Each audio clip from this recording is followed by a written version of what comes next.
bawat panalangin, ikaw ay diringgin.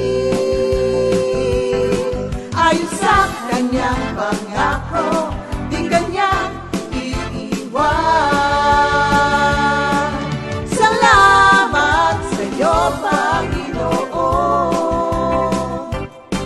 O kay buti mo, Panginoong Jesus, kay ganda ng buhay kong taglay. Sa'yo lang ang papuri, sa'yo lang ang luwalhati. Sa aking buhay, ikaw ang number one. O kay buti mo, Panginoong Jesus, kay ganda ng buhay kong taglay. Sa'yo lang ang papuri, sa'yo lang ang luwalhati. Sa aking buhay, ikaw ang number one. Sa aking buhay, ikaw ang number one. Sa aking buhay, ikaw ang number one. Gising sa umaga, hanap-hanap ka. Dulot ng salita mo, nagbibigay buhay. Kaya sarap namang malaman, may nagmamahal sa'yo. Salamat sa'yo, Panginoon. Walang pagsubok na di mo kakayanin mo. Sa bawat panalangin, ikaw ay diringgin. Ayon sa kanyang pangako, di kanyang iiwan. Salamat sa iyo, Panginoon. O kay buti mo, Panginoong Jesus, kay ganda ng buhay kong taglay. Sa'yo lang ang papuri, sa'yo lang ang luwalhati. Sa aking buhay, ikaw ang number one.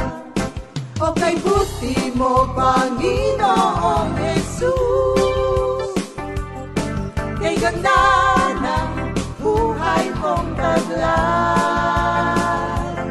Sa'yo lang ang papuri.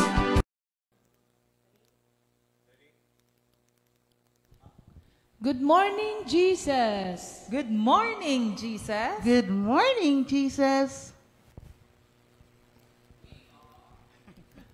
We are. Sige, matagal pa eh. Mag-pray muna tayo mga kapatid bago tayo mag-start. Sister Sally. Hallelujah, hallelujah. Father in heaven, the creator of heaven and earth, maraming salamat po sa isang magandang umaga na pinagkaloob niyo na naman po sa amin. Salamat po sapagkat sa aming pagtulog at paggising ay sinamahan niyo po kami at naniniwala po kami na sa buong maghapong ito ay kasama ka po namin. Thank you, Lord, for the victory na alam naming sa mga nananampalataya sa iyo ay laging may tagumpay.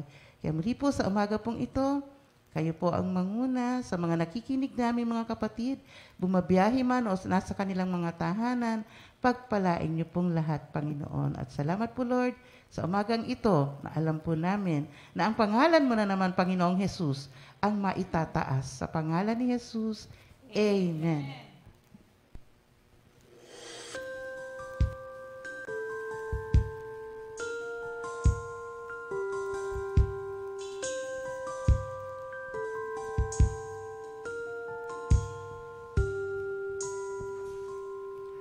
O Panginoon, kay buti mo sa amin. Buhay mo ay inialay upang kami ay maligtas.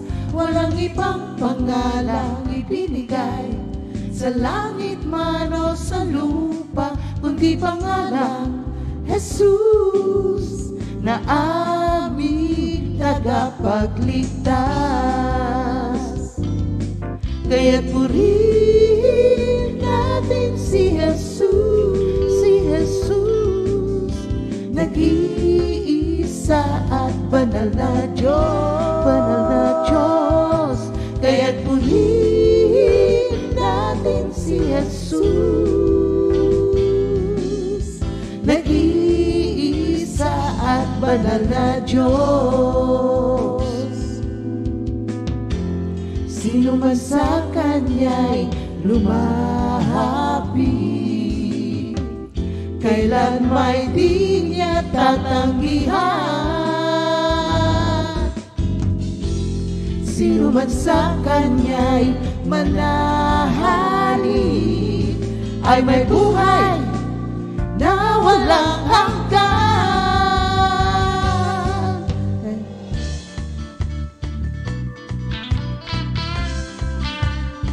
Good morning, Jesus! Good morning.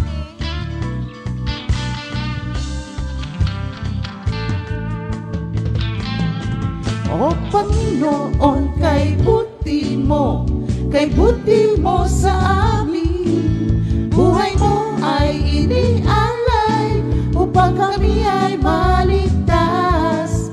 Walang ibang pangalang ibinigay sa langit man o sa lupa, kundi pangalang Jesus na aming tagapagligtas. Kaya't purihin natin si Jesus, nag-iisa at banal na Diyos. Kaya't purihin natin si Jesus, nag-iisa at banal na Diyos. Sino man sa Kanya'y lumapit, kailan may di niya tatanggihan. Sino man sa Kanya'y manahaling, ay may buhay na walang hanggan. Kaya't purihin natin si Jesus, nag-iisa at banal na Diyos. Kaya't purihin natin si Jesus, nag-iisa at banal na Diyos. Nag-iisa at banal na Diyos, at banal na Diyos, at banal na Diyos.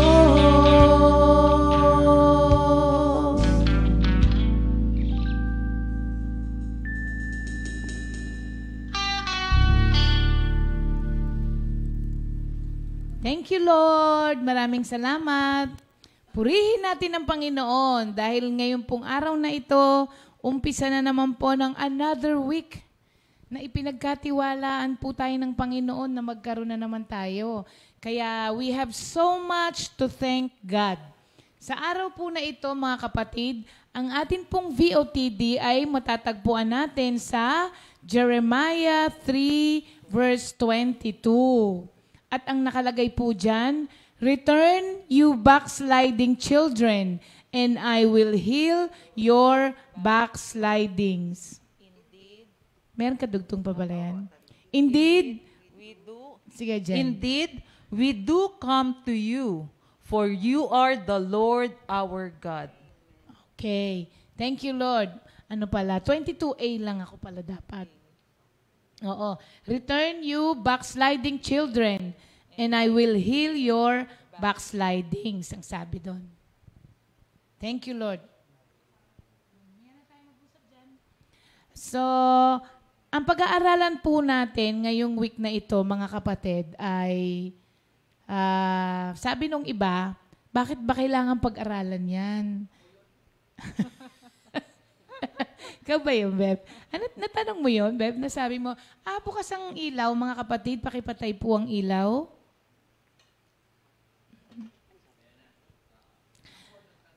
Si Pastor pala ang nagtanong nun. Ano? Oo. Kasi siguro naisip niya, bakit backsliding? Wala namang nagba-backslide. Ayan. Yan din po ang lagi nating sinasabi. Sabi, hindi para sa akin yan kasi hindi ako nagba-backslide. Talaga po. Malalaman po natin ngayong araw na ito, mga kapatid. Kasi, kadalasan, di ba, meron tayong mga nakikitang mga Christians na sinasabi, hindi na siya uma-attend? Wala na siya? Hindi sa dahil sa kinuha na siya ni Lord. Kung hindi na siya na-attend. Tapos, wala na siya. Tapos mababalitaan mo na lang, ang kasama na niya daw ulit, yung mga dating kasama na niya, ganon. Tapos sasabihin ng iba, wala na si brother ganito, kaya si sister ganito. Sino kaya yung susunod? Marami rin naman ang magsasabi sa atin na, hindi ako yon, di ba? Malalakas po talaga ang loob natin, hindi mangyayari sa akin yan. Hindi ako yan. Pero as we go along with this backsliding, malalaman natin, mga kapatid, kung baka mamaya, akala lang natin na kay Lord pa tayo, pero pagka pinag-aralan natin yung mga symptoms, may symptoms, oo. Parang ang COVID, may symptoms, di ba? Hindi halata na may COVID ka na. Dahil yung mga... Oo, meron palang asymptomatic na backsliders. Oo. Hindi halata yung symptoms, pero meron na pala ng spirit na ganito. Maganda yan, Karina. Oo. So, kaingat po tayo kapag sinabi natin, hindi ako yan. Ang sabi po sa 1 Corinthians 10, verse 12, ito ay paalala sa atin na huwag tayong mabilis magsalita nung ganon. Kasi ang sabi niya, if you think you are standing firm, you had better be careful that you do not fall. Minsan yung mga nagsasabing, hindi mangyayari sa akin yan, yun pa yung mga nauuna. So, kailangan malaman natin, ano ba itong backsliding na to? Ano ba yung mga symptoms para maagapan? At ano ba ang mga causes talaga nito? Bakit nagkakaroon nito? At ano ang pwede mong gawin para makabalik ka ulit? Ang maganda rito, may posibilidad na makabalik ka. Yun ang kagandahan dito. Kaya yung ating verse, sinabi ng Diyos, "Return you backsliding children." Alam nyo ba na may kinalaman kung bakit children yun? Hindi sinabing people. Di ba? Bakit sinabing children? Tsaka na yun. So, kailangan maganda to. Pag-aralan po natin ito, mga kapatid. Unang-una, ano nga ba ang ibig sabihin ng backsliding? Ano sa tingin mo ang backsliding? Yung paatras na nag-i-slide. Nag-slide pa ba? Nag-slide paatras. Kasi Okay. Pwede rin yan. May kinalaman yan. O, sige. Pasok. Si Sister Sally kaya? Nung dati ka nang naki-Lord, tapos... Wala kang sound? Naki-Lord ka na, tapos bumalik ka dun sa, sa dati mong buhay na wala kay Lord. Oo nga. Pero alam mo, merong mga nagsabi kasi ng mga scholars of the Bible na yung mga bumalik sa dating buhay nila ay hindi daw backslider yun. Oo. Ang tawag daw doon ay counterfeit Christians. Kasi from the start, wala namang pagbabago talaga. Hindi talaga nag-repent, wala talagang change. Oo, hindi talaga nag-separate, kaya bumalik ka sa dati. Ang tawag nila doon ay counterfeit Christians. Hindi daw yun backslider. Tama rin naman, di ba? Minsan kasi akala natin may mga tao na nagbago na yan kay Lord. Tapos nagulat ka na lang sa isang iglap. Balik na siya ulit sa BSDU ang tawag nila. Counterfeit Christian daw Hindi yun. siya totoong... From the start, they were not regenerated. Kaya ang dali-dali sa kanila. Actually, hindi sila bumalik. Walang nagbago. Kaya ang bilis-bilis bumalik sa dati. Hindi bumalik magawa ulit yung dating ginagawa kasi hindi naman nila talaga tinanggal. From inside their heart, wala naman talagang change. So, ang tawag nila doon ay counterfeit Christians. Kunyari, Christians, pero hindi naman pala. Yes, oo. So, okay.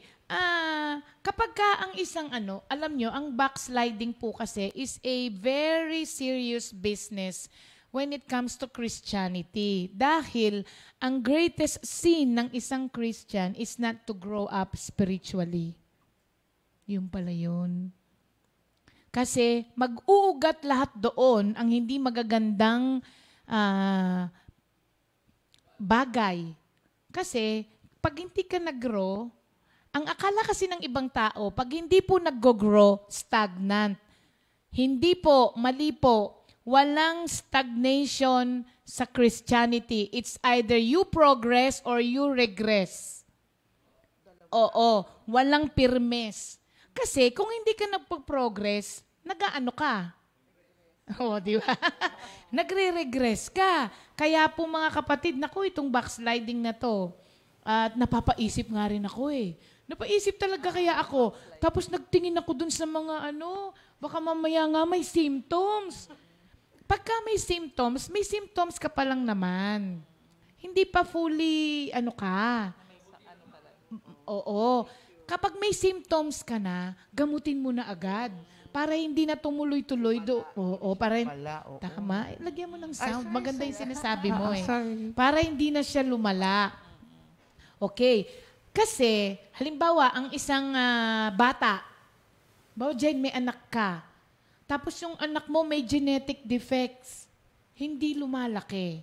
Ano mararamdaman mo? Ina ka. Masakit sa akin yung tari. Oo, kasi Sa kalooban. masakit sa kalooban. Kasi nakita mo yung anak mo, di ba, parang hindi lumalaki. Oo, kasi magiging tampulan ng tuksuhan, Pag-uusapan. ng kantsaw, pag-uusapan. So, hindi na siya makakapamuhay ng normal. The same with Christianity. Kapag ang isang Kristiyano ay hindi nag-grow, di ba, tumagal na lang, tumatanda siya nang hindi lumalaki. Kung ikaw nanay ka, sabi mo masakit sa kalooban, papaano na kaya ang nararamdaman ng Diyos sa atin? Pagka hindi tayo lumalago spiritually, pag di tayo nag-grow. Masakit, it breaks his heart. Just like a mother na nabe-break din yung heart pagka nakita niya yung anak niya na gano'n na hindi lumalaki. Ang kalungkutan nga lang po nito, mga kapatid, ay maraming mga churches na merong mga members na tumatanda lang sa mga simbahan, sa mga churches, sa mga communities. They are just getting old, pero they are not growing up. Hindi nagmamature. Tumatanda lang sa edad sa church. Para bang, ilan taong ka ng member ng Comfy? 36, di ba? 33. Tumatanda lang po sa church, pero yung sinasabi natin nung isang araw na walang pinagkakatandaan. tumatanda lang sa edad at saka sa taon na nakapaloob sa isang simbahan, pero they are not growing up. At ano po yun? Medyo, yun. Yun ang isang nagiging dahilan. Actually, yun ang primary na dahilan kung bakit marami ang mga nagba-backslide. So ano ba itong backsliding? Unang-una, marami kong nakitang meaning ng backsliding. Backsliding is turning away from God. Sabi nung iba. Kasi pinakamadali na definition niya, turning away from God. Kasi sa 2 Kings 11 verse 9, ang sabi po doon, "So the Lord became angry with Solomon because his heart had turned from the Lord God of Israel, who had appeared to him twice." Yun ang isang cause. Yun ang isang meaning, definition niya. Turning away from the Lord. Nakita mo ba dito? Sabi niya, ang Diyos ay nagalit kay Solomon dahil ang puso niya ay tumalikod sa totoong Diyos. Sabi niya, may karugtong pa, who had appeared to him twice. Ibig sabihin, grabe na ang encounter ni Solomon kay Lord. Marami nang ginawa ang Diyos sa buhay niya na nakita niya. Biro mo, He had appeared to him twice. Para magpakita sa iyo ang Diyos ng 2 beses, ay talagang close na close kayo ni Lord. And yet, yung heart niya tumalikod sa Diyos, kaya nagalit si Lord. So isa po yung meaning, turning away from the Lord. Yan yung mga halata na na meaning, di ba? Ang isa pang meaning is growing cold and leaving the first love. Revelations 2 verse 4. "Nevertheless, I have this against you, that you have left your first love." Growing cold. Nanlamig sa kanyang relasyon sa Panginoon and leaving your first love. Iniwanan, nasaktan, nagmahal, nasaktan, iniwanan. Ganon ang nararamdaman ni Lord. Nagmahal siya sa atin. Di ba? Tapos sinaktan natin siya. Tapos iniwanan. Isa po yun. Sabi niya, nakalimutan mo na yung first love. Pag pinag-usapan natin yung first love, pagka ikaw ay may first love, hindi mo makalimutan. Totoo ba yun? First love never dies. Totoo ba yun? So, nung una nating nakilala si Lord, nung una kong nakilala si Lord, lahat ng prayer meeting pinupuntahan ko. Mainit na rin. Oo. Kahit na gabing-gabi, tapos kahit dalagang tao, kahit gabing-gabi, pupunta ako. Oo. Tapos nung naging coordinator pa ako sa BF, pagdating ko, maghapon ako sa school, college na ako noon. Pagdating ko ng bahay, gaganunin ko lang yung sapatos ko. Naka-uniform pa ako. Iikot ako sa BF. Tapos yung mga kapatid pa natin na iba, doon sa may tabi ng creek, sa creek side sila kasi may creek sa may BF resort eh. Siyempre, dahil creek na yon, ito yung mga bahay, puro talahib na doon. Wala akong doon. Wala akong, hindi ko yun iniintindi. Kahit na dalagang tao, nag-iisa, naka-uniform pa ako, tapos gabing-gabi magtatawag, iikot talaga ako, magtatawag ako. Uma-attend ako ng Bible study noon. Wala akong pamasahe pag uwi. Bahala na si Lord, laging ganon. May nag-aabot ng pamasahe. Tapos minsan nakikisakay kami. Alam mo yung pick-up? Di ba yung pick-up, wala namang upuan sa likod? Tapos meron yung gulong niya, yung sa likod, merong nakaangat ng konting ganon. Pero madulas yun, di ba? Imagine ninyo, naka-heels ako, naka-pencil cut ako na uniform ko. Tapos, nandoon kami sa likod ng pick-up. Kasama ko doon, Sister Nida Hernandez. Di ba da? Nakikiano kami noon. Tapos minsan nakakasabay pa namin si Brother Jerry Angeles noon. Di ba si Brother Jerry? Malaking tao eh. Oo, malaking tao si Brother Jerry. Paano yun? Lahat kami may mga ganon. Si Sister Nida Hernandez din. Alam nyo, pipilitin kong gumanyan, tapos hawak-hawak ko yung likod. Naka-pencil cut ka pa, tapos dulas ka na gano'n. Tapos, nakikisakay lang. Pero wala sa amin yun. Every Wednesday yun. Gano'n ang aming mga kalagayan. Sa lampara pa noon. Ganun lagi yun. Pero it doesn't matter. Kasi nangunguna yung pagmamahal mo kay Lord eh. First love eh. Sa first love kasi gagawin mo ang lahat. Tari ako naman excited lagi. Oo, isa Pag pa alam yan. mong magpe-prayer meeting na, excited ka na. Oh, di ba parang pagka meron kang first love, Oo, may diba? boyfriend ka, sasabihin mo, Maaga pa, Sabi mo, Lagi mo hinahangal. 5 Oo, oras na diba? lang, magkikita na kami. Magkikita na kami, oo. Parang ganun. So, Oo, hindi na yun late. excited. Oo, yan, tama yan. Kasi pag first love mo, mga kapatid, pag mahal mo, pag magkikita kayo, ay naku po, iba nga, hindi lang 1 oras, hindi ba? Si pastor nga, sinusundo ako sa prayer meeting, naghihintay sa labas. Paglabas namin, galing akong, pagkatapos ng prayer meeting, nandoon na siya, naghihintay talaga siya. Tapos, yung prayer meeting niya minsan ng layo-layo, pagkaraan ng ano, ba't nandito ka na? Ang bilis-bilis mo. Wala raw humps-humps sa kanya pagpupunta sa akin. So, yung first love ba ninyo, pag inisip ninyo yung mga ginagawa dati, ganun pa rin po ba ngayon? Halimbawa, yung ating Good Morning Jesus, 8:15,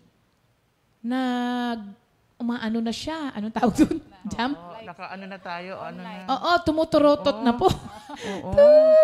Gumagano na. Tulog pa po ba tayo? Yan. Ang akala natin, di tayo backslider. Oo.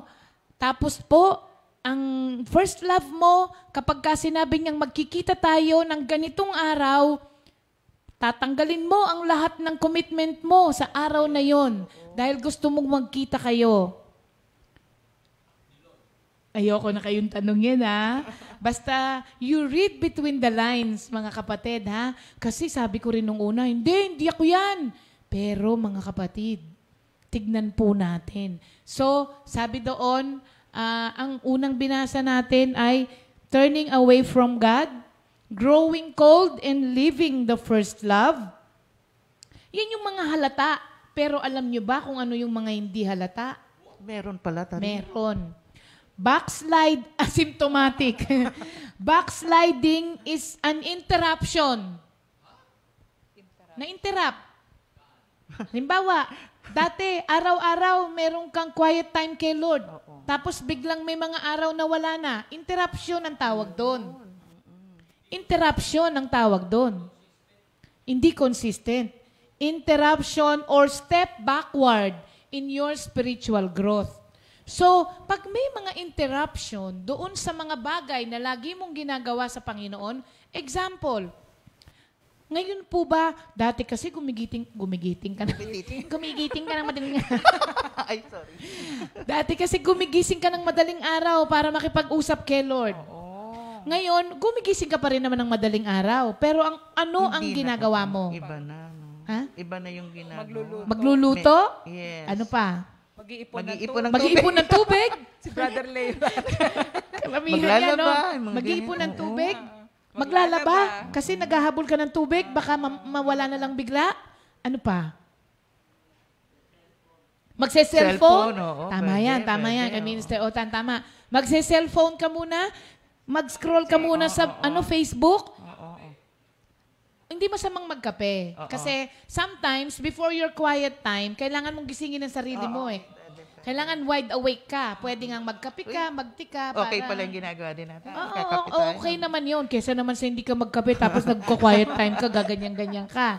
Di ba? Gisingin mo nga yung sarili mo. Alam nyo, isang beses, total sa Christian living tayo, itakil po natin yung quiet time na yan. Yes, oo. Kasi maraming nahihirapan eh. Ano-ano ba ang dapat?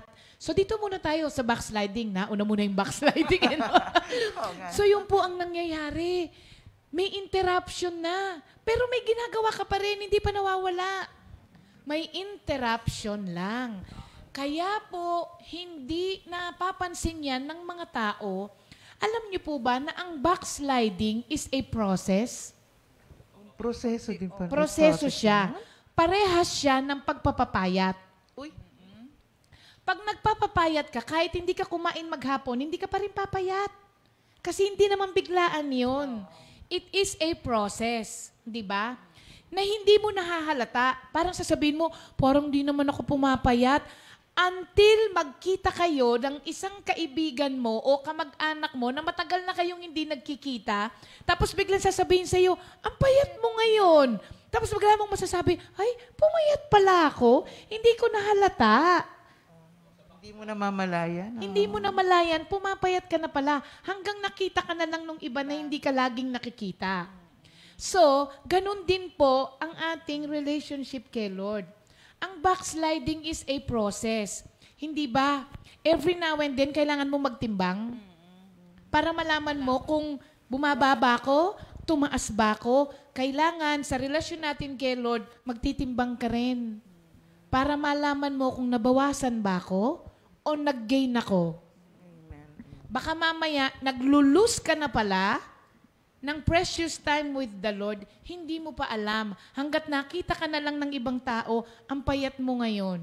Hanggat nakita ka na lang ng mga ibang Kristiyano, kapatid, ibang mukha mo ngayon, madilim. Ibig sabihin nun, yan, meron ka ng ganito kasi may interruption na doon sa ginagawa mo kay Lord. Grabe, interruption pa lang yun. Ang haba pa nitong sasabihin ko. Bukas naman ulit. Ang ganda kaya nito mga kapatid. Akala lang po kasi natin ay hindi na. Okay. Hindi lang po kasi ito falling backward.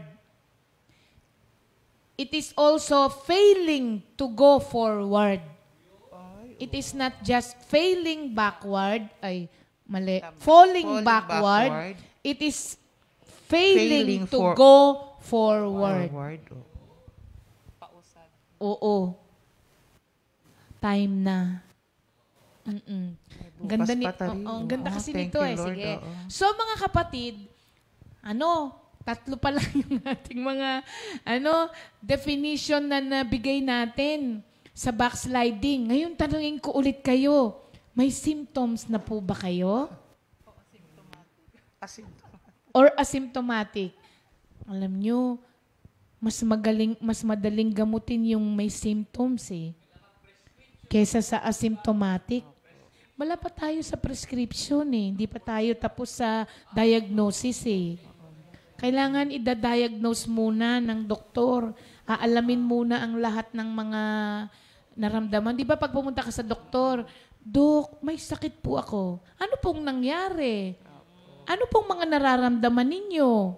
Ano po ba mga ginawa nyo? Ganon. Kaya, nasa diagnosis pa lang tayo ngayon, mga kapatid. Kaya, doon po sa nabigay po natin na yon, asymptomatic pa po ba tayo? O may symptoms na po tayo nitong backsliding? Growing cold, leaving your first love, at saka turning away from the Lord, plus yung interruption sa iyong relasyon sa Diyos. Kayo lang po ang makakasagot nun. Amen. At bukas pa ulit, mga kapatid, malalaman pa natin ang tungkol sa backsliding. Thank you, Lord. Mas maganda po kasi yung alam na natin. Amen. Parang sa COVID, di ba? Hinatsing ka lang. Di ba? Parang humatsing ka lang. Parang lahat sa'yo, titingin na gano'n. Lahat sa'yo, ihiwalay na. Mabuti kung gano'n, halata. Paano pag di halata, di ba? So, sa unang hatching mo pa lang, mag-quarantine ka na. Para po ma-prevent. Okay. Thank you, Lord. Okay. Ngayon naman po, mga kapatid, tayo po ay may mga kapatid, syempre ulit, na may mga birthday. Kaya, ngayong araw na ito ay birthday ng Daddy Bart. Yes. Happy birthday, Daddy Bart. Amen. Hindi. Inaalala lang natin na birthday ng Daddy Bart ngayon. Oo. Hindi naman natin siya binabate. Hindi niya na madidinig eh. Pero ngayon po ay birthday ng Daddy. Oo. Sige, Sister Jen, yung mga may birthday. Today is your birthday. Happy birthday, Sister Kai Villanueva. It's Kay Villanueva. Ayan. At ganon ating San Pablo. Taga San Pablo. Ganon din po kay Sister Chloe Trinidad. At kay Brother Andrian Dalusong, anak ni Sister Chay. Ayan, happy birthday. Tatlo lang ang may birthday natin ngayon. Opo. At happy anniversary kay Brother Otan and Sister Ana. Ay, wow! Pang ilang taon na? 21? 21? Oo. 21. Kakasal nga raw sila tadi sa 2050. Ah, 21. Sino ang 21 nang nakatiis sa iyo? Si Otan. 21 years na raw nagtitiis si Otan, sabi ni Ana. Happy birthday po sa inyo mga kapatid at happy anniversary kay Brother Otan at kay Sister Ana. Yes. Kantahan na lang natin sila ng Happy Birthday to you.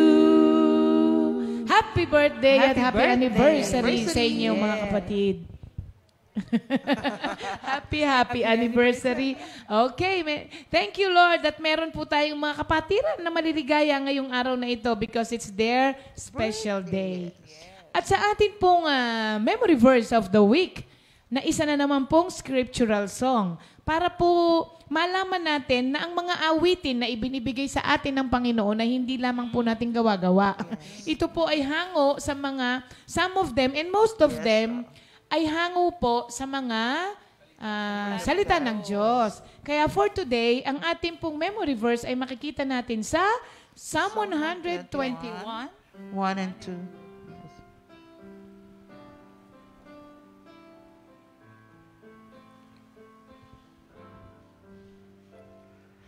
I look to the mountains, where will my help come from? My help will come from the Lord who made heaven and earth. Ayun na yun. Hanggang doon na lang siya. He will not let you fall. Your protector is always awake.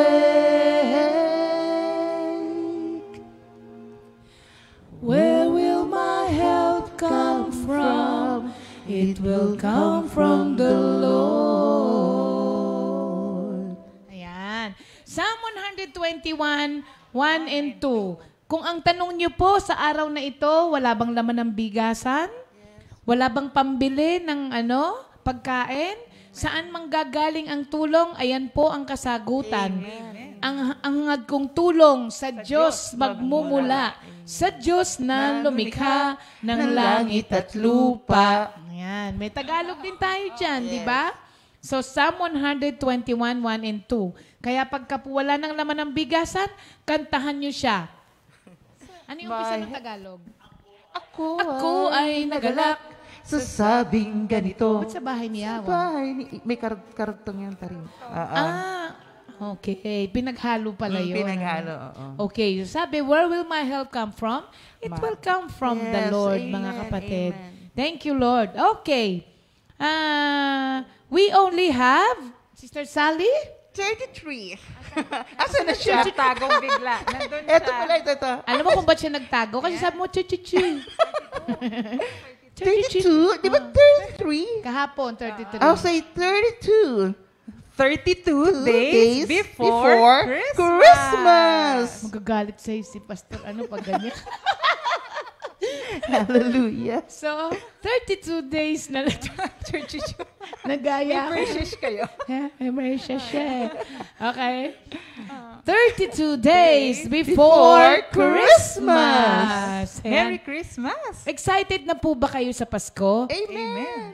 Meron akong tanong na nakuha sa TV. Ang sabi nila, paano na ang Pasko? Ang Tuloy, sagot tuloy, ay tuloy pa rin. Yan ang kanta ko Pasko. bagong tari. Tuloy pa rin ang Pasko. Yan. Thank you, Lord. Oo, doon tayo sa Sabi ni Pastor, sa iba daw kasi, lalong-lalo na daw ngayong may pandemya, ang Pasko daw ay Oo nga, ako. Pass muna ako. Pass ako. Sige, we will pass by you. Kung pass ka, okay, pass na rin ang regalo. Hindi si Mami Pass yun. Oo, hindi pass. Si Mami Pass Pas ako, ibig sabihin, pasado ako. Yeah. Oh. Di ba, Mami Pas? Pasadong-pasado si Mami Pas. May biyaya eh. Amen, amen. Oo, ang kanta ni Mami Pas, umulan ng biyaya sa Pasko. Umulan na, hindi lang uulan. Amen. Umulan na ng biyaya sa Pasko. Thank you, Lord. Okay, dako na agad tayo mga kapatid sa ating new song kasi bibigyan natin ng mahabang oras ang ating special na panauhin sa umagang ito. Uy, meron ba, Tari? Oo. Hindi ito recorded ha. Sabi nung iba, si Pastor Oing at Sister Remy recorded Oo. daw yun. Hindi po, live po Live yun. po yun. Ngayon meron din. Wow, thank you, Lord. Unti-unti nang tumatapang ang mga seniors Yes, amen. sa pagpunta dito. Kasi alam nilang hindi sila pababayaan ng Amen, Diyos. amen. Okay. Ngayon po para sa ating alam mo, ang gagawin natin ganito mga kapatid ha, starting tomorrow. Tatanungin ko kayo, kasi naalala ko yung awitin ng mami. You gave me a song. Ang taas ng kuha ko, no, di ba? A song of love, my Lord.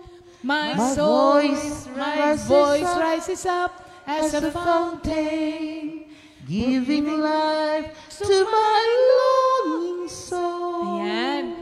Tatanungin ko kayo bukas, what is your song today?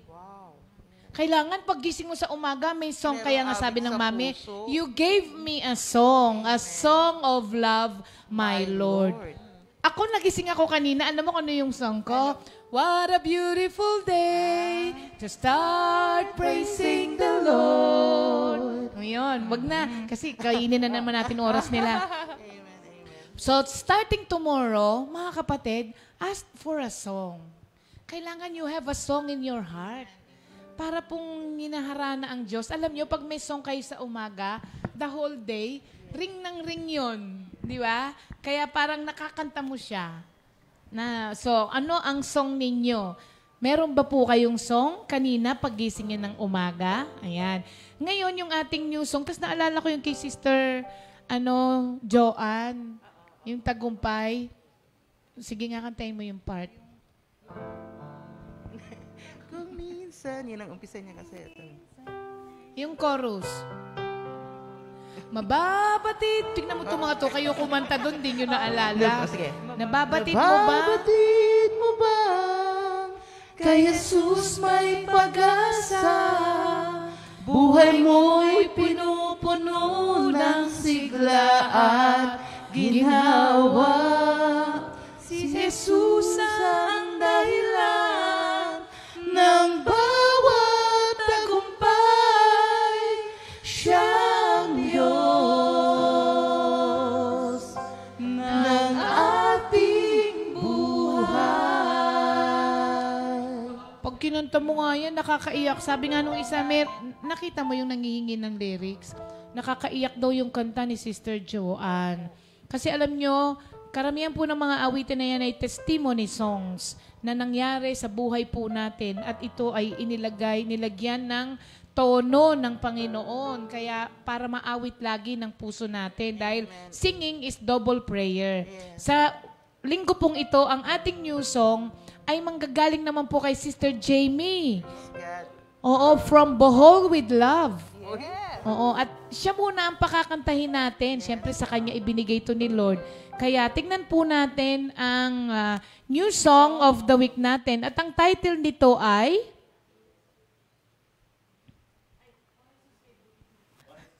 O Jesus, kay buti mo.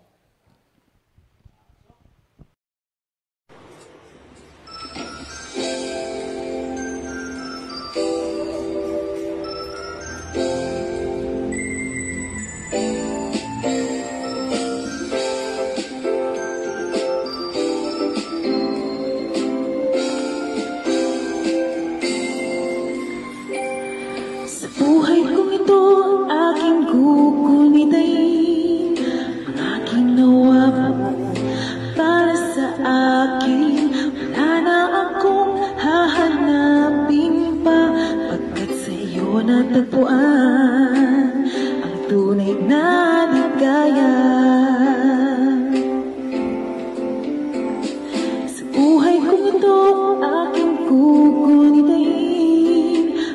salita mo nagpapalakas sa akin. Wala na akong hahanapin pa, pagkat sa'yo natagpuan ang tunay na ligaya.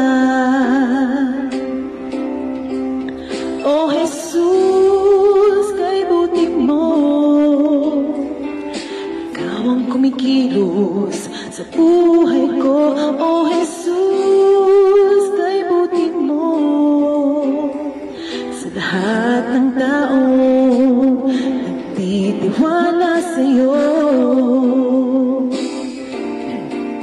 Ano man ang aking kalagayan, kailanman di mo ako pinabayaan. Hindi ko lilimutin ang iyong kabutihan, mananatili sa'yo magpakailan pa man.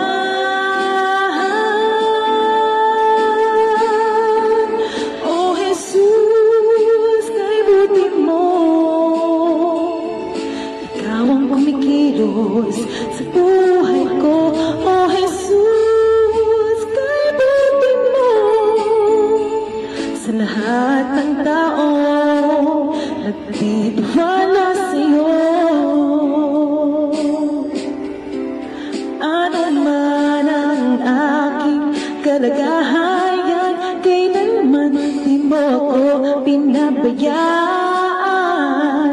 Hindi ko lilimutin ang iyong kabutihan, mananatili sa'yo magpakailan pa man. O Jesus, kay butik mo, ikaw ang kumikilos sa buhay ko. O Jesus, kay butik mo, sa lahat ng tao nagtitiwala sa'yo. Sa lahat ng tao nagtitiwala sa'yo.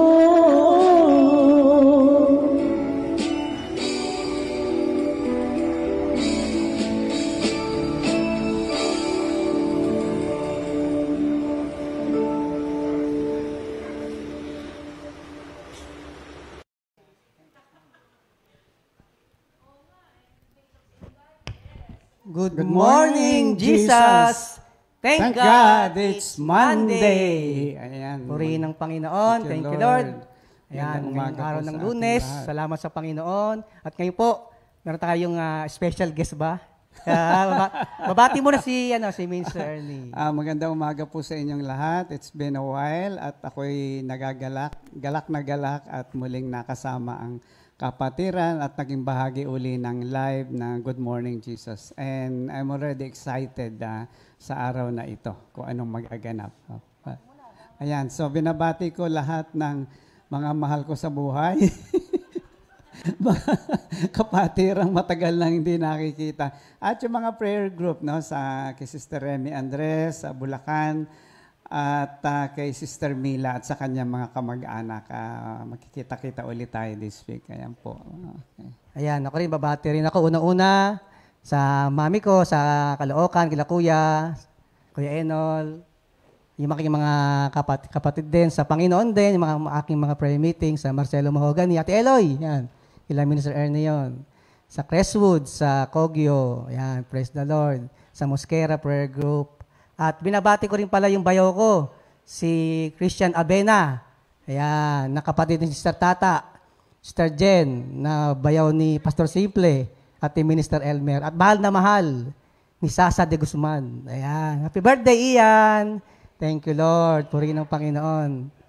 Ngayon, mga kapatid, it's Monday, araw ng pagpapasalamat sa Panginoon.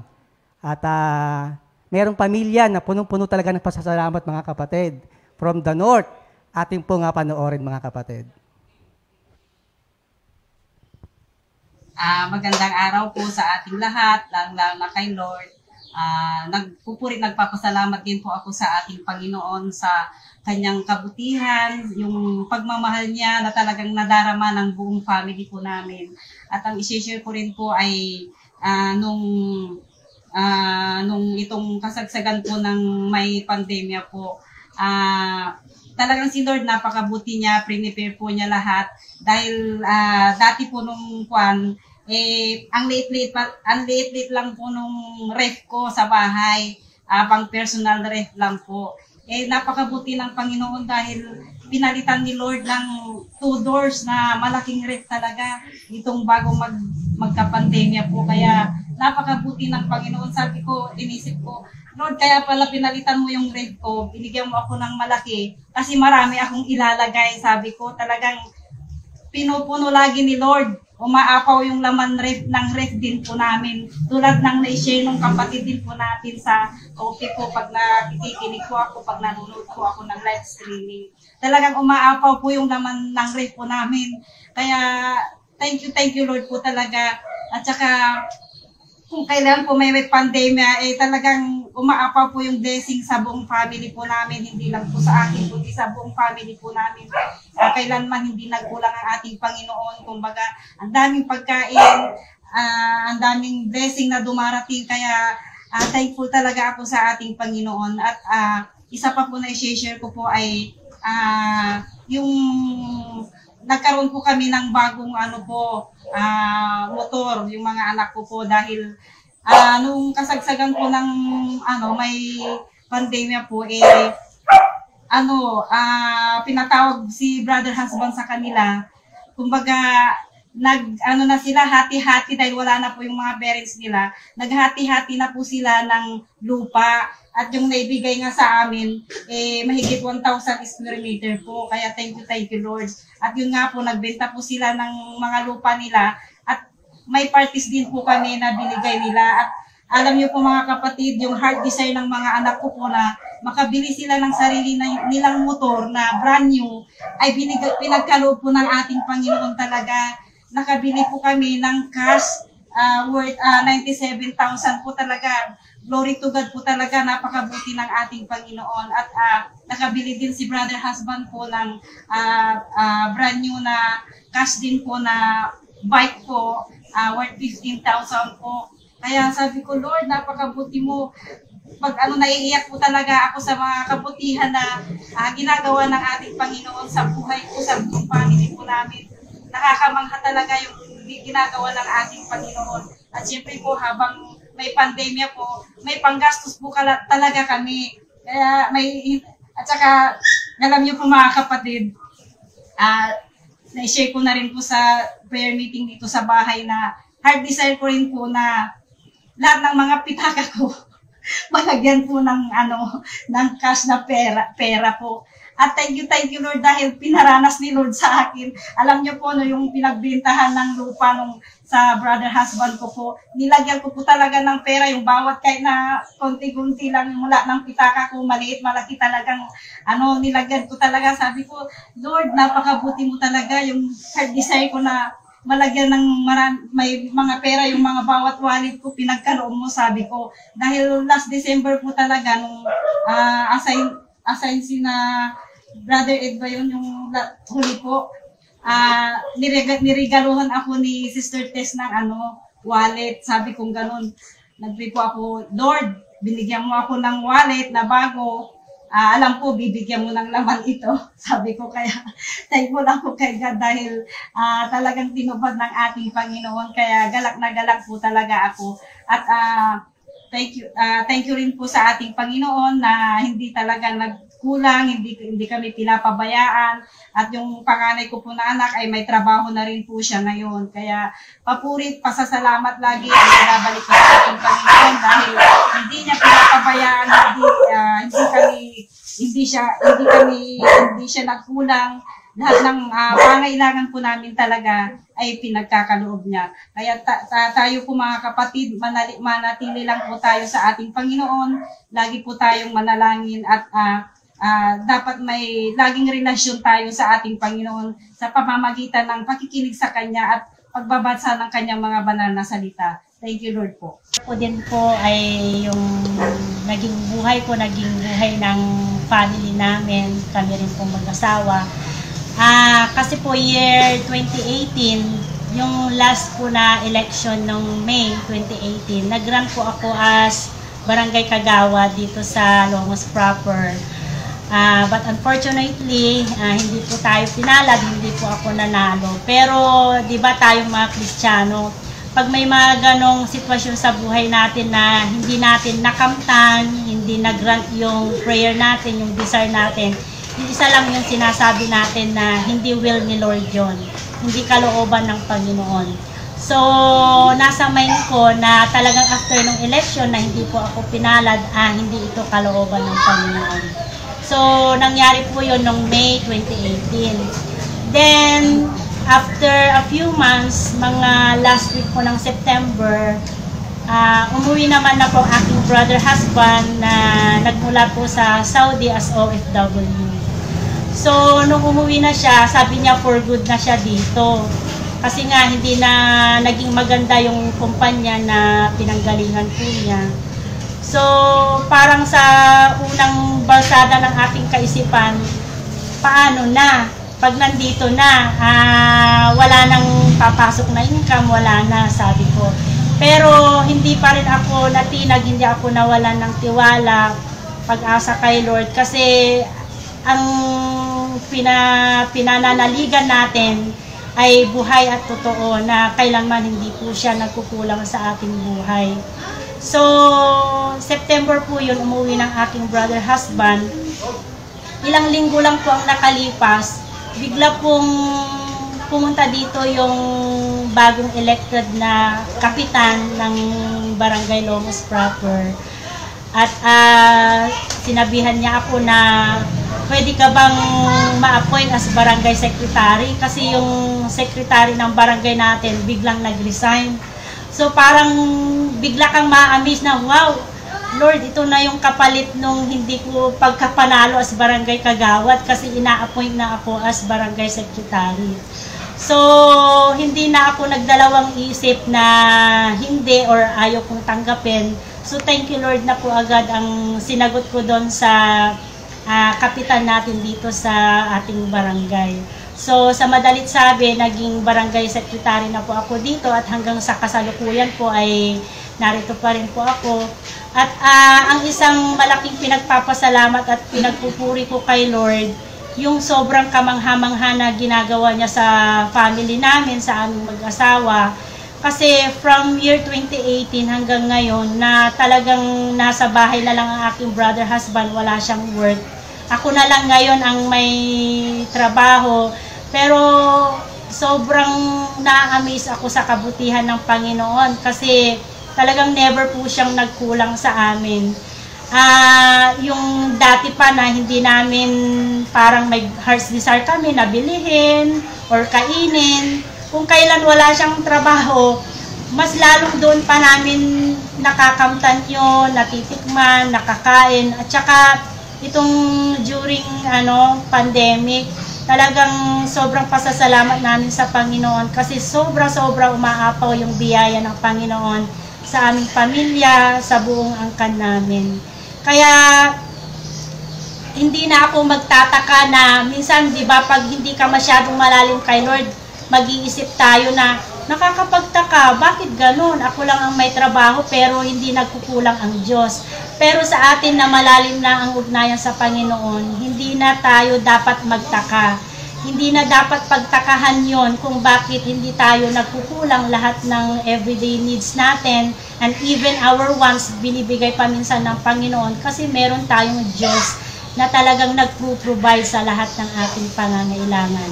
Kaya ang susi lamang po ay lagi lamang po tayong manalangin sa Panginoon, maging tapat sa Kanya, at sa lahat ng bagay isangguni natin sa Kanya kasi siyang may kontrol ng lahat po ng kasagutan sa ating mga dalangin, suliranin, problema ay ang Panginoon lamang po ang makasasagot. Kaya wala po akong ibang ibabalik sa Panginoon kundi ang papuri at pasasalamat sa kadakilaan niya na ginagawa niya sa aming buhay. Thank you Lord po. Ayan, purihin ng Panginoon. Yan po yung Barrera family, no, na ating San Fabian Outreach. Naasahan ako dyan noon mga 1990s pa. Matagal na. Oo. Actually, yung pamilya niyan talagang solid talaga yan kay Lord. Meron pa nga siya Sister Shirley, Sister Susan, Sister Sonia na nasa Amerika, no? At yan yung bali part 2 ng kanilang sharing. Kahapon yung si Sister Susing tsaka si Sister Alicia. Ngayon naman si Sister Sally tsaka si Sister Soli, si Sol, no? Na ating manggagawa din. Actually, dalawa silang nag-full time Si Sister Sonia na nasa Amerika tsaka si Sister Sol. At ating makikita, Minister Ernie, no, yung kanilang grabing pasasalamat sa malaking pagbabago, no, sa kanilang buhay. Hindi lamang sa spiritual, pati sa pamumuhay talaga, no, sa finances, sa kanilang family relationship. Malaki talaga ang ginawang biyaya ng Panginoon sa kanilang buhay. Nung nasa kami, mga ano bang nakita mo sa kanila, Minister Ernie? Actually, nung maasahan ako, mga bata pa yan yung mga anak nila, no? So, si Sister Susing ang madalas na nakaka-interact namin. Although later on, nagkaroon ako ng mas malalim na ugnayan sa mga bata. Pero naalala ko yan, nung nagsimula kami magpunta dyan, natutulog kami sa sala. Oh. Sa sala. Kasi nga, napakaganda unang-una. Wala kang masasabi sa mga kapatid kasi napakaganda ng pagtanggap nila. No? Oo. At saka, nung pinakikinggan ko yan, ang pumasok sa ulo ko kagad yung sa Psalm 119:162 sila ito no? Dahilan sa pangako mo nagagalak yaring buhay, katulad ko yaong taong nakatuklas niyong yaman. So sabi ko nga, nung panahon na sila'y dumadanas pa ng mga pagsubok, actually mayaman na sila Kasi unang-una, wala akong narinig na daing, wala akong narinig na reklamo sa magkakapatid. Naroon yung buong puso silang gumagawa sa gawain at very warm. No? So masasabi ko na, kasi pag ikaw masaya, maganda rin ang iyong buhay, di ba? So sa kanilang panahon, kahit na may mga pagkukulang, hindi naging dahilan yun. Gusto ko lang itong isang i-quote pa sa Matthew 6:25, no? Sapagkat kung saan naroon ang inyong kayamanan, naroon din naman ang inyong puso. Amen. So, di ba, alam natin, seat of decision yan, yung puso, no? So, sila ay matatalino, first of all, because they knew their priority. Binigyan nila ng prioridad ang salita ng Diyos at doon, di ba tayo mahilig sabi na humuhugot, di ba? So, alam nila saan sila huhugot Hindi sila humugot sa bulsa. Humugot sila sa kanilang pananampalataya. So, nanindigan sila sa katapatan ng Diyos sa panahon ng pagsubok. At mahirap yun. Sa tao, gagawa ng paraan, magtatanong. Pero, ikaw, ano ang masasabi mo sa kanila? Yung sa binabahagi ni Sister Sally, no, na kahit nga raw pandemic, iba no? Iba yung ginawa ng Panginoon. No? Sipin mo, pandemic, nakabili ng motor cash, saka nakabili ng bike cash. Diba? Tapos, napamanahan pa. Sabi, diba, napamanahan pa sila. At yun ang kanilang naging way para magkaroon ng resources, ng pera, ma-provide yung kanilang mga pangangailangan. So dito, parang nasabi pa nga niya, no, yung niregalo raw ni Minister Ed na pitaka. Walang laman Walang laman yung pitaka Ed, dapat nilagyan mo ng laman Pero naging prayer niya yun na, Lord, marami siyang pitaka pala na wala rin laman. Ang kanyang panalangin nga, lagyan ng laman. Kaya yun, diba, na ginamit nga yung property na minano ng kanyang asawa, na lagyan daw lahat ng laman yung pitaka. Naalala ko yung story din sa 2 Kings 4:1-7. Si Elisha tsaka yung widow's oil. Di ba naalala mo, Minister Ernie? Di ba doon nangyari, may utang na mabigat yung utang ng babae. Tapos namatay yung asawa niya. So wala nang magtatrabaho para pagbayad ng utang. So nangangarib na ipambayad para maging yung kanyang dalawang anak para maging slave nung nagkakautangan nila. Pero dumating nga yung lingkod ng Panginoon. At ang sabi nga ng lingkod ng Panginoon, ano meron ka dyan? Ano lang po sabi ng widow. Isang boteng langis. Ganun ba? O sige, maghagilag ka ng maraming empty jars. Tusan mo yung mga anak mo, maghagilap ng kahit sa kapitbahay, kuhanin nyo lahat. Tapos punuin mo lahat yan ng empty jars na yan. Ganoon ang ginawa ng widow. Siya sumunod sa sinabi ng man of God. At yun nga, kanilang napuno ang lahat. Meron pang naman yung oil, pero puno na ang lahat. Kaya sabi nga nung man of God, si Elisha, okay na ba? Opo, napuno na po lahat. O sige, yung mga yan, napunong oil na yan, ipangbenta mo at yung matitira, gamitin mo sa inyong kabuhayan. So naroon talaga mga kapatid na nakita ko rin sa pamilya nilang ng Barrera, yung pagsunod sa mga manggagawa ng Panginoon. Grabe sila yung kanilang obedience sa mga worker dyan. Talagang hindi lang pagsunod, pati paggalang. Hindi nagbago. Simula nung nag-meet kami nung mga 90s pa hanggang ngayon mga kapatid, hindi po nagbago yung kanilang pagtrato, paggalang, pagrespeto. Yung pangangalaga sa mga manggagawa. And in return, ito na ngayon sinasabi nga nila, nakakabili ng lupa, nakakabili ng mga gamit sa bahay, may bahay na rin sila. Tunay, sabi nga, isang basong tubig lamang ang ating maihandog sa mga lingkod ng Panginoon, sobrang biyaya ang balik. Kaya grabe, grabe kanilang biyaya. Bunga ito ng kanilang pangangalaga sa manggagawa at pangangalaga sa gawain ng ating Panginoon. Mr. Ernie. Kahapon nga nung nanonood ako, nabanggit nga na hindi ko alam yun na una pala kaming kumakain, tayo unang kumakain. Oo. At bigla akong naalala si Job. Kasi si Job may sinabi pala doon. Sa Job 23:12, ako'y hindi lumabag sa kanyang kautusan at ang kanyang mga salita ay aking iningatan at pinahalaghang higit sa pagkaing kinakailangan. So yung kanilang pamumuhay ay talagang pinanindigan nila unang-una yung kanilang paglilingkod sa Diyos. No? Of course, totoo naman yan, pag naglingkod ka sa Panginoon, it would always entail a sacrifice. No? Pero sa kanila, ang sakripisyo hindi mahirap Kasi yung darang nung apoy ng kanilang karanasan ang nagpatatag sa kanila. Amen. At kaya nga ngayon, yung kanilang patotoo ay talagang makapangyarihan kasi nakita nila yung resulta ng kanilang pagsunod. No? So sa atin, lalo na ngayon, alam ko maraming pinagdaraanan ng ating mga kababayan. No? So lalo na ngayon, kahit naman gusto magtrabaho, iba nga, nawalan pa ng trabaho, nawalan ng negosyo. Yung pananampalataya natin ito ang the best time upang ito'y talagang maging matatag tayo, palusugin natin ito sa ating pamumuhay at magkakaroon lahat ng patotoo na ginawa ng Panginoon na kailanman hindi siya nagtalusura, hindi siya nagsinungaling sa kanyang mga pangako. Hindi ba? Amen. Naalala ko rin yung sinishare ni Sister Sol, tumakbo pala itong kagawad noong 2018. So sabi nga niya, hindi pinalad. Doon sa Isaiah 55, sabi nga, iba yung pamamaraan ng Panginoon. Iba yung ating pag-iisip. Pero sabi nga niya, after ilang buwan, siya ay na-appoint bilang barangay secretary. So doon pala siya nilalagay ng Panginoon.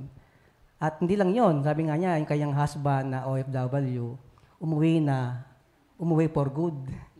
So pag for good, wala nang balikan sa barko, di ba? Seaman ba yung asawa niya? Parang seaman yata asawa ni Sister So, pero sabi nga niya, kahit na siya lamang ang naghahanap buhay, kailanman hindi sila nagkulang.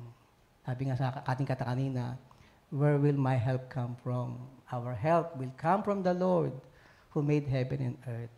May mga sinabi nga siya na naisulat, sabi nga, aking binigyan ng pansin, sabi nga niya, ang sikreto talaga manalangin, maging tapat sa Panginoon, isang guni sa kanyang lahat, ang Diyos ang may kontrol sa lahat ng bagay, at ang Diyos ang sagot sa lahat. So napakaganda ng kanyang ng mga nakita sa kanilang buong pamilya na kahit sabihin mong siya lamang naghahanap buhay, pero ang Diyos kailanman, sabi nga niya, napoprovide ng Diyos yung kanilang pangangailangan. Hindi lang pangangailangan, hindi lang mga needs, pati kanilang mga wants. Kaya tunay si Lord talaga, kapag sa Kanya mo lahat iniasa, ang Diyos kailanman hindi magkukulang sa atin.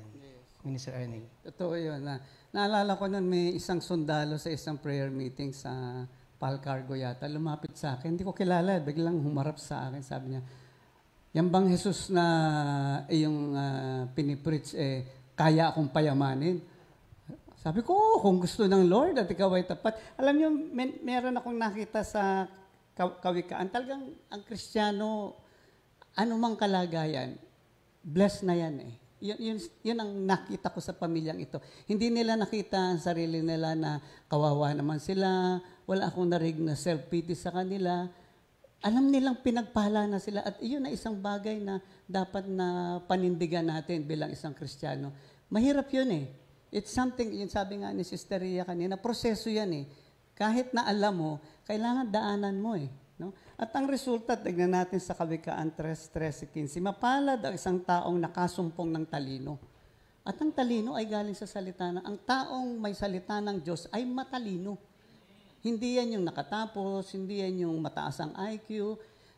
Ang mga kapatid natin, these are ordinary folks, no? But you can see the power of God working in their lives because of the wisdom. Yun na lang pagsasalita nila, yung disposition nila, walang makitang yabang. Amen. No? Walang yabang, ang sabi nga ni Sister Susan kahapon, di ba? Basta si Lord ang bida din. Pinapaalalahanan niya ang sarili niya. Pinapaalalahanan niya ibang tao na, oy, hindi ako nandito para magyabang. Sabi pa dito, ang taong nagsisikap, unawa ay nagtatamo. So, gamitin ko yung salitang pala, mahilig Sister Tessa pala eh. Kapag pala ikaw ay dumadanas ng pagsubok, pero ang karunungan ay galing sa Diyos, ang bunga nito ay pangunawa. So, hindi masakit dumaan. Kasi alam nyo, pagka wala kang salita ng Diyos, daan ka lang ng daan sa problema para kang nalulunod na kaway lang ng kaway. At dadala ka pa ng ibang tao para lunurin din. Totoo yun, no? Pero kapag ikaw ay nasa Panginoon, may pangunawa ka eh, no? Higit pa sa pilak ang pakinabang dito at higit sa gintong lantay ang tubo nito. Totoo yun. Madali namang bumili ng ginto pag may pera ka eh. Madaling bumili ng alahas. Pero karunungan, hindi mo mabibili yan. At hindi mo mananakaw yan. Kaya ang kayamanan nila, totoo eh. Kaya nga lantay, higit pa sa lantay na ginto. Amen. Sa akin mang alahas ay higit ang karunungan at walang kayamanan dito ang maipapantay. So, last thing, yung bang nasa atin na ang yaman eh. Kaya lang nadadala tayo ng kung ano-anong naririnig at yung attraction of the world, yung worries of the world. But we need to be smart. We are smart. In fact, no, Christians are smart. Why? Because we chose to believe and to trust God. So, kung magpapatuloy lang ang tao, no, wag lang bibitaw talaga sa Panginoon, masusumpungan at masusumpungan yung karunungang nasumpungan ng pamilya. Di ba, Minister Elmer? Dun sa Psalms 34, no, sa verse 10, sabi niya nga even lions go hungry for the lack of food, but those who obey the Lord lack nothing good. Kaya tunay talaga yung ating buong pusong pagtitiwala sa Diyos. Kasi ngayon ang ganun, itong pamilyang to ganun eh. Talagang nailagak yung kanilang buong puso at kaisipan sa pagtitiwala sa Panginoon. Sa kabila ng mga maraming pagsubok na kanilang naranasan, still hindi nawala yung kanilang tiwala sa Panginoon. Kaya tunay na hindi talaga madidisappoint yung mga taong talagang inilagak ang kanilang pagtitiwala sa Panginoon. At tunay, sa kanilang mga pagbabahagi nga, nabibigyan ng luwalhati ang Diyos. Yung mga kamangha-manghang ginawa at gagawin pa ng Panginoon sa kanilang buhay talagang makita natin talaga ibang klase. Oo nga. Dito nga sa Kawikaan 2, ito yung pinakadulo ng karunungan eh. Ha? Kawikaan 2:4-5, kung ito ay parang pilak sa iyong hahanapin at tulad na ginto na iyong sasaliksikin, so may gagawin tayo. Hindi tayo basta, kasi iba, ako marami akong dinaan ng problema, ay siya maraming, pero maraming dumaan ng problema, at the end of the day, they became bitter. Sumama ang loob sa Diyos, sumama ang loob sa tao. So, naging mapait ang buhay sa kanila. Pero ang mga taong ito, nang saliksikan nila ang salita ng Diyos, kay Yahweh ay nagkaroon ng banal na takot at matatamo ang unawa tungkol sa Diyos I love that. Kasi ibig sabihin nito, hindi lang nila nasumpungan yung pagpapala. Ang una nilang nasumpungan ay ang Diyos. Ito yung binabanggit ni Sister Ria kanina na quiet time.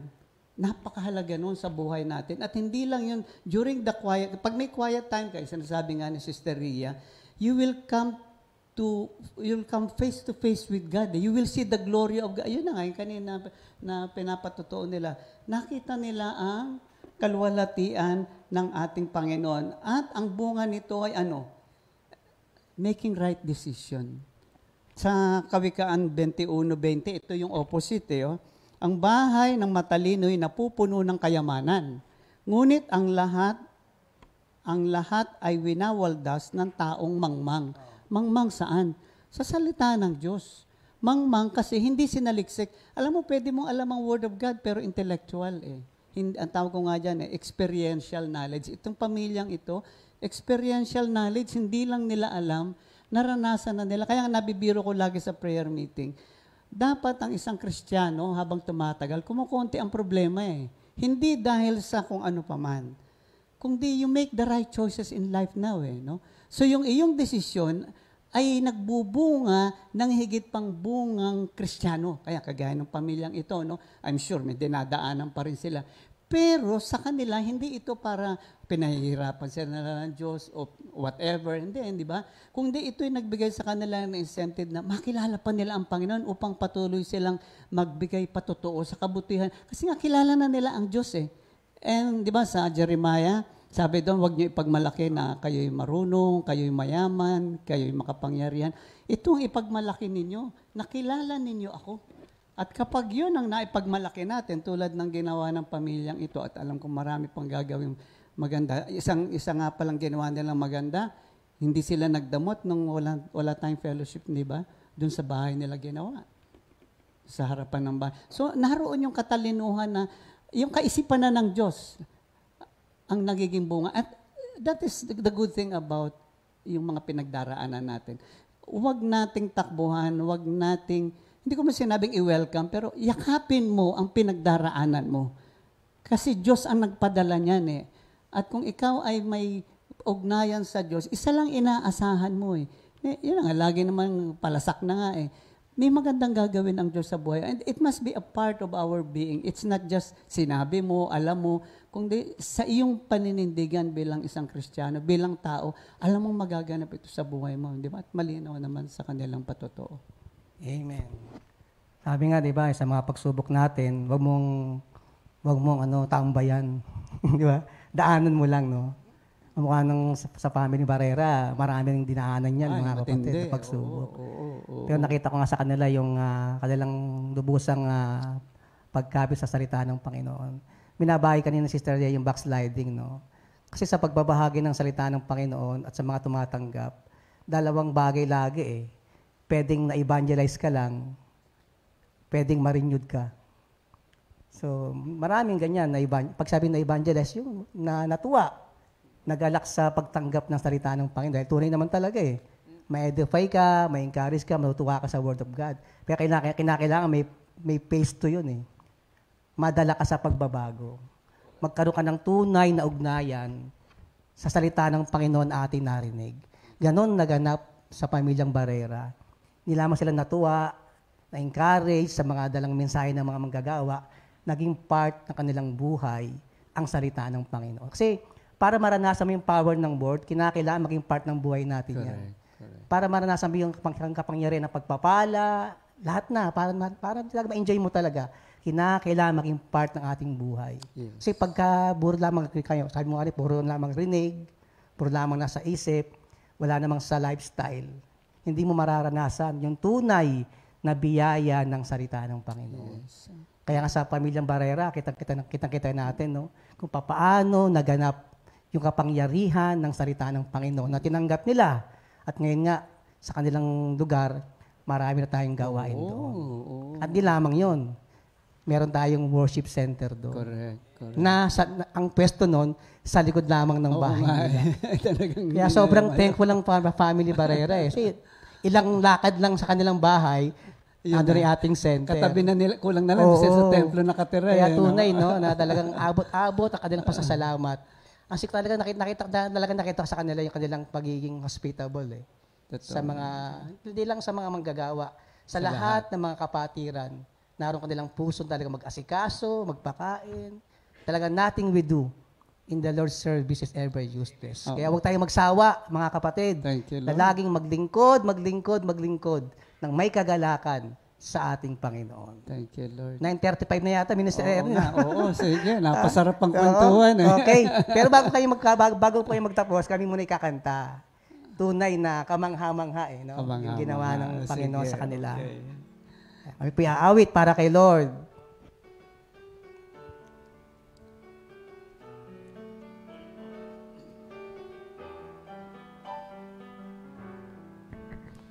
Kamangha-mangha ang iyong gawa sa buhay ko, Jesus.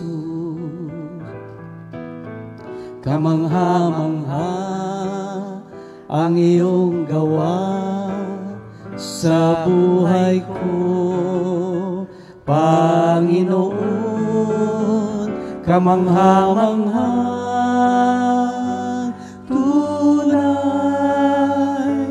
ang iyong mga gawa, tunay nga ikaw ay kamangha-mangha. Kamangha-mangha ang iyong gawa sa buhay ko, Jesus. Kamangha-mangha ang iyong gawa sa buhay ko, Panginoon. Kamangha-mangha, tunay ang iyong mga gawa,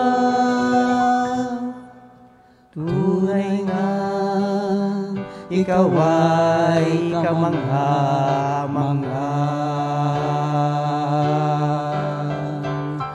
Kamangha-manghang tunay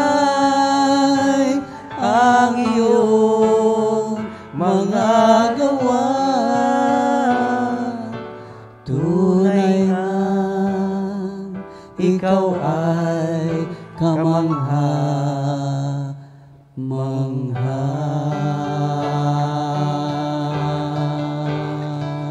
Let's pray, Minister Ernie. Ama, napakadakila mo sa iyong mga pinili, sa iyong tinawag.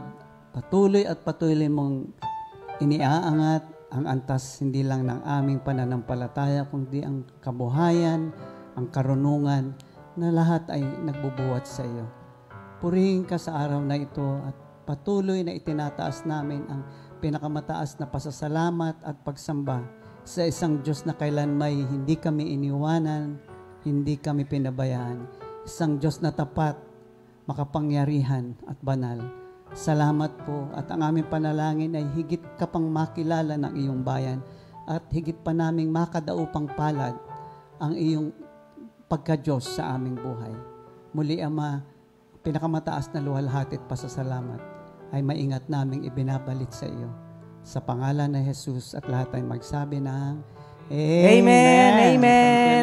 Salamat sa Panginoon. Thank you, Lord. Good morning po. God bless us all. God bless. 2 Timothy